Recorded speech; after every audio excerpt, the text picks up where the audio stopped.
Alright, well, I'm going to show you guys how to tie my variation of the Circus peanut. This is a triple, so it's got 2 hooks and a shank off the back. Contrasted color, this is light olive and tan. We're going to tie a sculpin olive and tan to just kind of give you a little bit better contrast on there. So first thing I want to do is we're going to take a 15mm shank, put that right there. I also really like the Spawn fly fishing 12 and 13mm shanks, but I'm out of those currently. A little bit less shank, but having that extra weight of the 15mm is not that bad. So like I said before, we're going to do a contrasting color of tan and olive. So I'm going to grab a piece of tan marabou and I'm going to remove all that fluff off the bottom, and I'm also going to pull this down and kind of pop that tip of the spot of the feather off. So now we've just got free floating materials here. You don't have that hard middle in there. And we're just going to kind of put that right on the top, tie that in, cut that off, and that's going to give me about an inch or so back there of that tan. Now we're going to take a sculpin olive piece of marabou, if I can find a good one in this clump, kind of like that one, nice and fluffy. And we're going to take off a little bit of this junk off the bottom. Again, kind of just removing some of that less than ideal stuff. And that also gives you a stem to kind of tie in and hold on to. So then I'm going to separate this, getting that kind of tip, and like that little piece is what we cut off on the last one, just to remove that consistency there. Trim that off. Left one little fiber there. We'll just push that back. Move your thread all the way forward. And now we're just going to palmer this. And it can be kind of a bear to do, but that's okay too. So we're just going to wrap this all the way around. You want to keep kind of pulling it out, pulling it back, and that's going to separate all those fibers. Now, you're not going to get every fiber, but you know, some of them will get trapped, but we're going to try anyway. So just keep kind of palmering that. If you do notice some get stuck in there, what I like to do is take my scissors, get it in that little loop, loosen up my grip, pull that out. So this looks like currently looks like a bad hair day, but that's okay. You know, we want this tail to be about, you know, a third to half longer than that tan. We want that tan to kind of just be an accent color. I'm going to pull off a few more of these fibers because they're kind of getting in the way and I don't need them. Pull it back. One more good wrap there. And I'll tie that off. Just give it a couple securing wraps, and I'm going to go ahead and I'm going to cut that spine off right at the edge. Pull that out. Now, I'm going to go back over top of that, creating a little bit of a base there, but now you'll see kind of covers that up pretty nicely.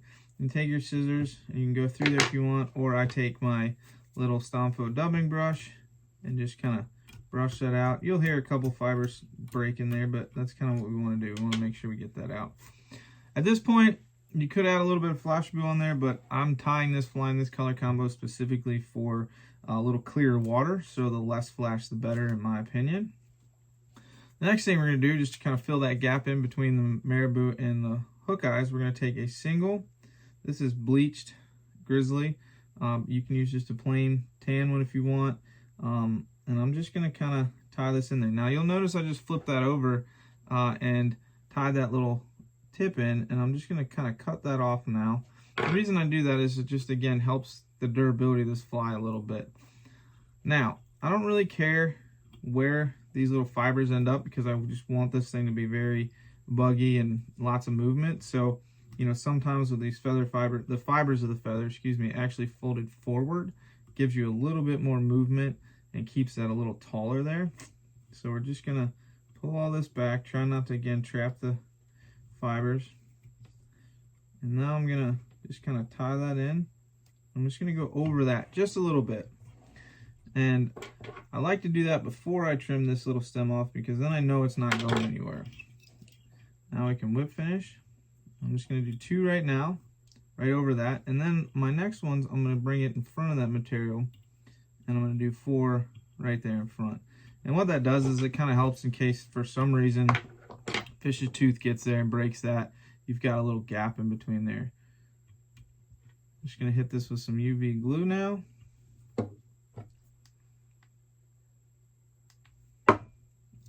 And that's our tailpiece right there. So you can kind of see the tan still in there. Set that down. Now, we're going to take an Ahrex Light Stinger, number 4. Really love this hook for smallmouth. Super small gauge on there, so it penetrates really, really well.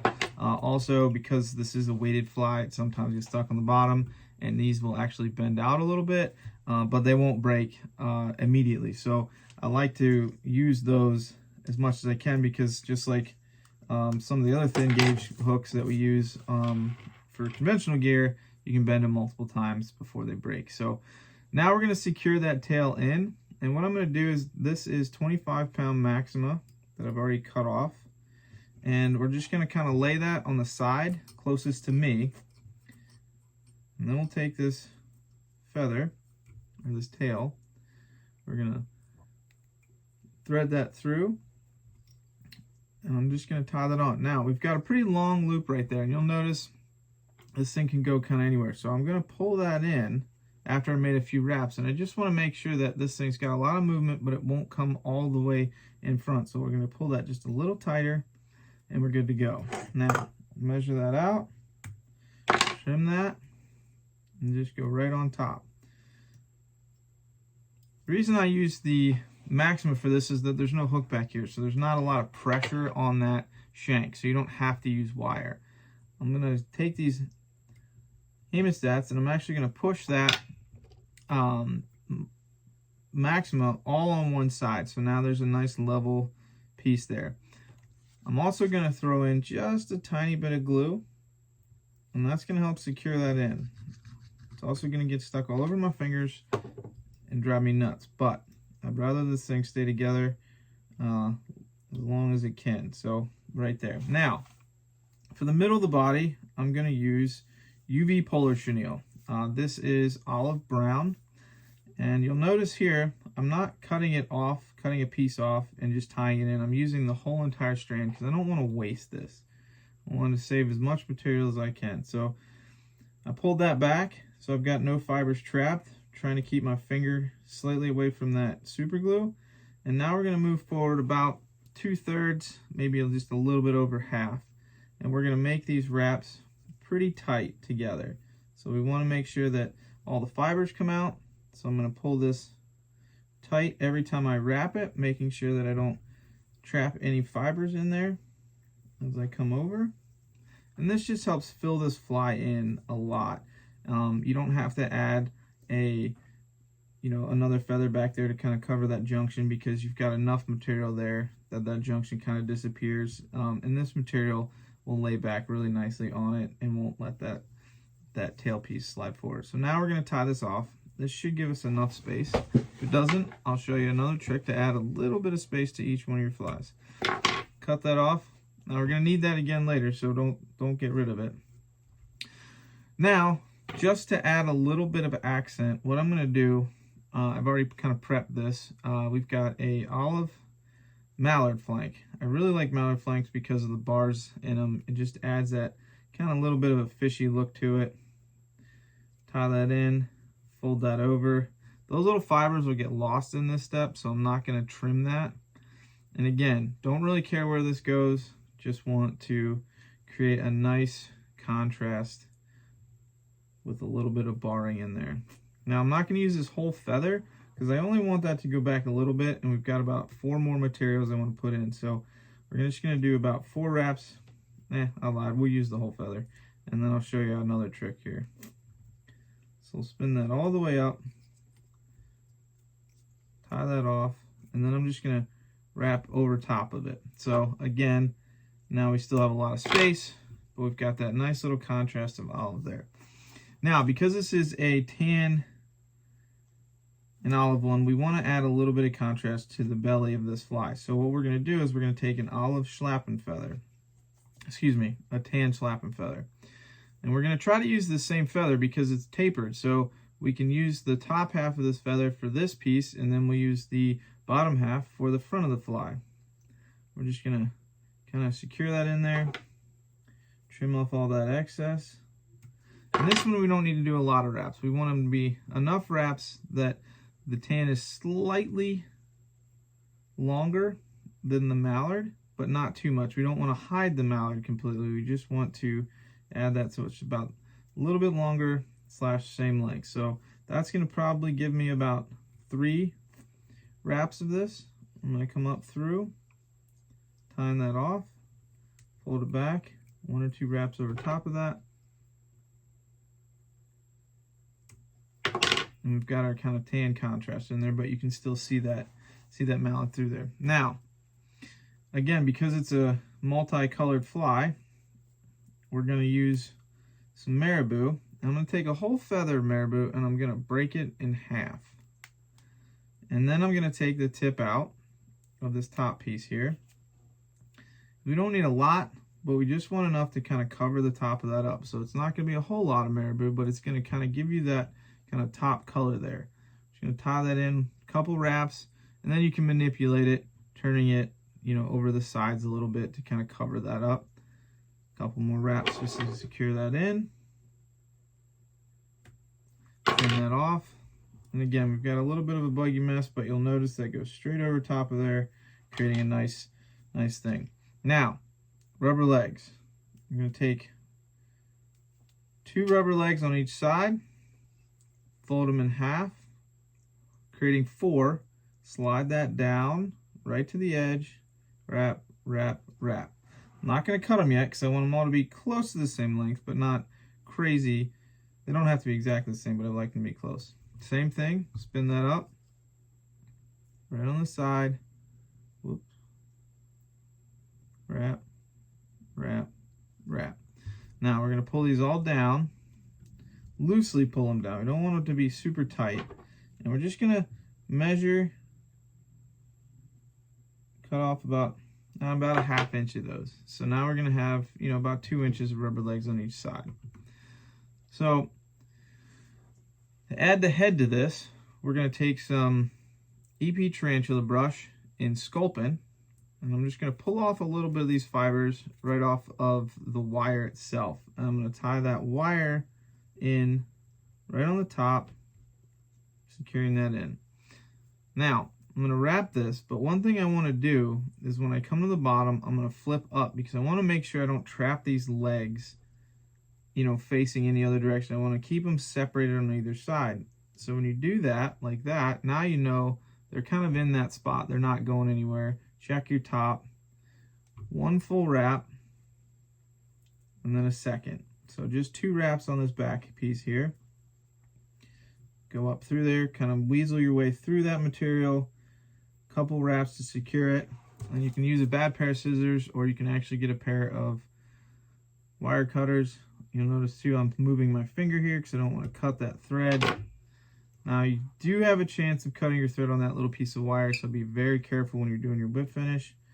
I'm going to do 4 whip finishes, go tight, and then 2 more. Again, just adding, that might have been 3. Chop that off. Now we're going to add a little bit of glue here, just a little bit. Again, I'm going to cover that up so you guys don't get blinded. Now we're going to take our dubbing brush and we're going to brush forward. And we're going to brush this pretty aggressively. It's not going anywhere. And then we're going to brush it back. And that's going to pull out any of your trapped fibers. It's also going to kind of bulken that up a little bit and give you a nice taper. So you can see there, honestly, you could fish that fly just like that. I am going to actually tie some of these for tarpon on a different hook, kind of similar to that. So that's the tail and the midsection. Drop that out. Now we're going to go to an Ahrex light stinger number 2. Now you can also use B10S's if you want on this, but I just like the gauge of these and again the penetration. I'm going to do a loose thread base back and then a loose thread base forward. Flip that over, and then we're going to tie in our eyes. And what I like to do is probably leave about a hook eye to a hook eye and a half of distance between the eyes. in the hook eye, because we're gonna wrap in front of that a little bit. To help secure these in so they don't spin, hit them with a little bit of glue there. And one thing that I like to do is actually wrap a few times with that, both directions, and then actually unwrap it. And what that does is it gets super glue on your thread, and now it's gonna be going over the top and the bottom. Do a couple wraps this way, a couple wraps that way, making sure they don't go anywhere, and then just double check that that is level.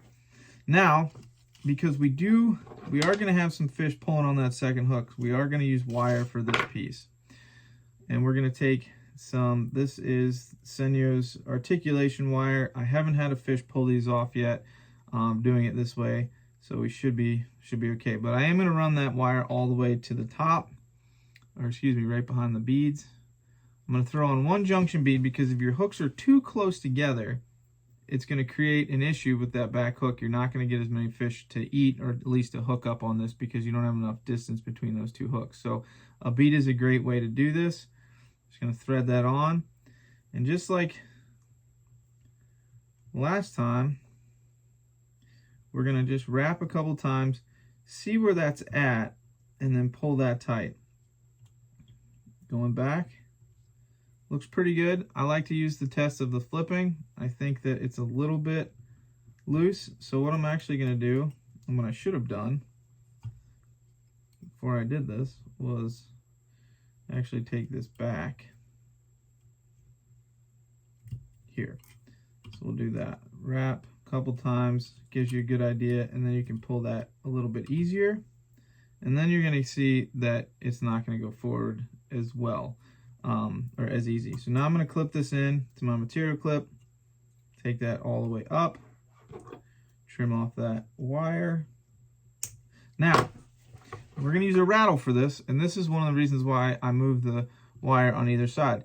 If you move the wire on this either side, but I like to use it on I like to move it on my side because I can see it better. Now you've created a flat surface, and that flat surface is really going to help with that rattle staying put once you get it on there. If you've ever tried to put a rattle on top of a round shank, you know it can be kind of a pain. So we're going to throw a little bit of glue on here, again just helping secure that thing in. I'm going to wrap a bunch right up behind the head, kind of trying to really get that in there, and then without touching it, because it's got glue on it, we're going to measure this to see roughly where I want it to be. I want to leave a little bit of space behind the rattle to add some of that chenille. But see how easy that's sat up there? Because you also not only just create a flat surface, but you created a little bit of a groove for that thing to sit in. We've already got the glue on the base, so we don't have to put any more glue on there. We're just going to make sure that that's nice and tight. Now, back to the UV polar chenille. You could, if you wanted to, you could add a feather back here, but I've noticed that you don't really need to, because this material, this UV polar chenille, really fills in that gap, as well as all the material. So I'm going to do 2 overlapping wraps just behind the rattle, and then we're going to tight wrap all the way forward. And what this also does is it kind of helps protect this rattle a little bit. You've got a little soft cushion with the braid of this material. You're still, if you bounce it off of a couple rocks or a bridge pylon, probably still going to break, but it's worth a shot.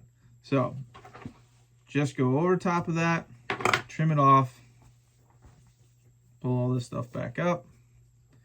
Then I'm just going to pull all this fiber back, bunch of securing wraps, making sure that's not going anywhere. And again, you'll see when you push that back, that covers up that junction pretty good, but we're going to add more materials here, so we should be okay. Now, just kind of repeating everything we did now from the back hook.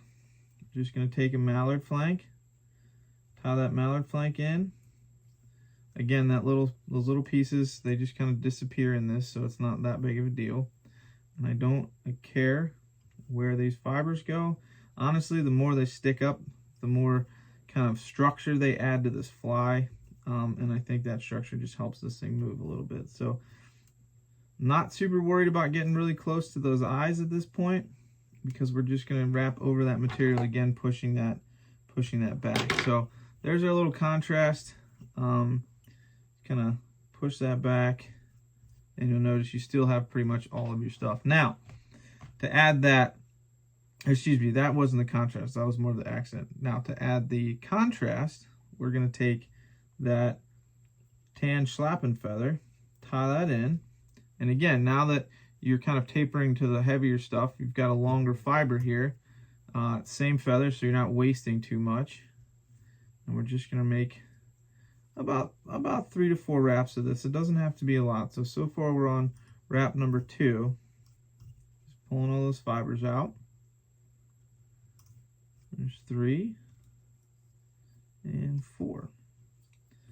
So we'll tie that off, pull all those materials back, a couple wraps there to secure that stuff in.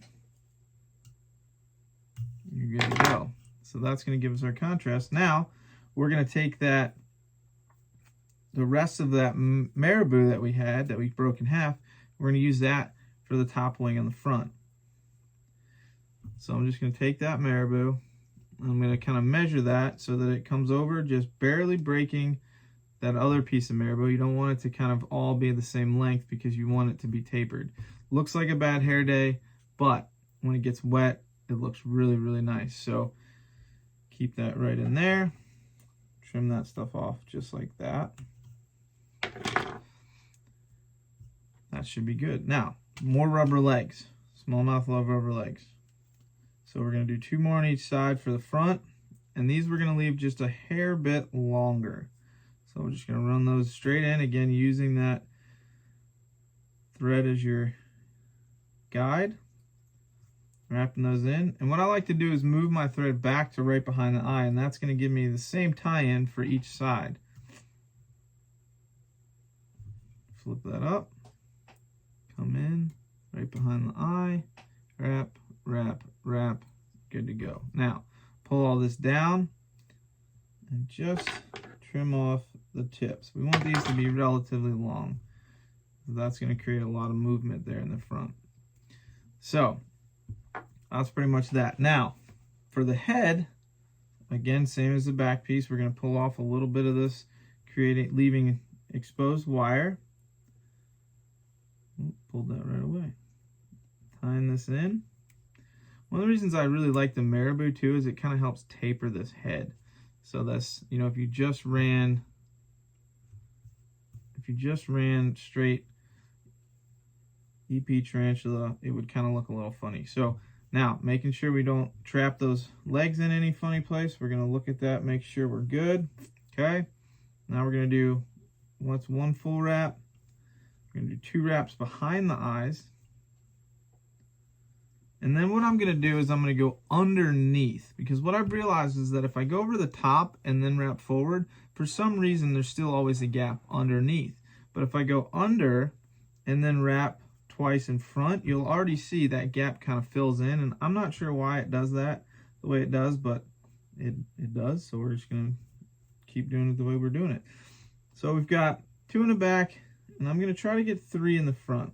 I want this head to be relatively bulky because that's what's going to push the water around this fly and really give it some movement. Trim that off. Try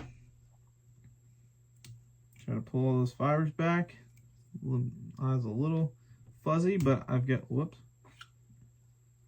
Let's see. That's what I was talking about on that last one. We've got that exposed wire in there. Sometimes it will break it off, but if I told you that was the first time I've ever done that, I'd be lying to you. Couple wraps there. And then, so we got 4 whip finishes. A couple more whip finishes. I'm just going to pull that tight.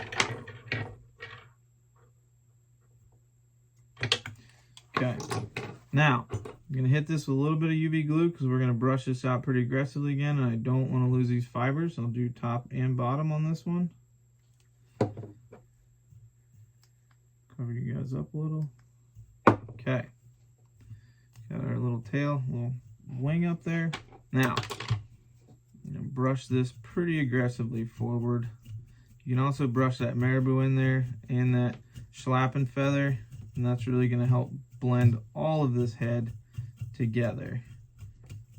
So brush it forward, brush it back. Push it down.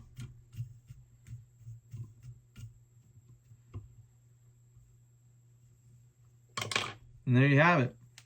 That's my variation of the Circus peanut. It's been my #1 producing fly for multiple seasons now. So I really like that. Somehow I missed that rubber leg over there. Let that hang. Pull those legs back out. And you've got 4 legs on each side. Super buggy, super fishy. And smallmouth and trout and muskie seem to love this thing. So thanks for watching.